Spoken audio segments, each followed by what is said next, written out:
দাদা আপনার নামটা বলবেন? আমার নাম দীপ ঘোষ। আচ্ছা, আপনি আজকে কি পারচেজ করলেন? আমি একটা টি শার্ট কিনলাম 4 হেডের, হ্যাঁ। আর দুটো জিন্স প্যান্ট কিনলাম।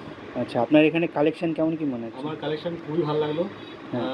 আমার চয়েসের মধ্যেই ছিল, হ্যাঁ। এবং আমি যেটা চাচ্ছিলাম, যেটা আমি খুব চুজি, হ্যাঁ। তো যেটা আমি চাচ্ছিলাম সেটা আমি পেলাম। হ্যাঁ। আর আমি থ্যাঙ্কফুল টু রাজীব, যে রাজীব এই কালেকশনগুলো দিতে পারছে আমাদেরকে। হ্যাঁ। সেটা আমার কাছে অনেক বড় জিনিস। অনেক জায়গায় গিয়ে পাওয়া যায় না ঠিক হুম হুম নিজের পছন্দের মতো। হুম হুম কিন্তু আমি মানে within a friction of time আমি আমার নিজের পছন্দ মতো পেলাম। হুম হুম। তো আছে, আর আপনি ভালো কালেকশন আছে।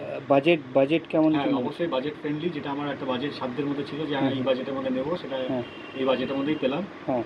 তো হ্যাঁ, ঠিক। নট হায়ার রেঞ্জ, হ্যাঁ। নট লোয়ার রেঞ্জ, ইন হ্যাঁ। বিটুইন। ঠিক ঠিক ঠিক। ঠিক আছে দাদা।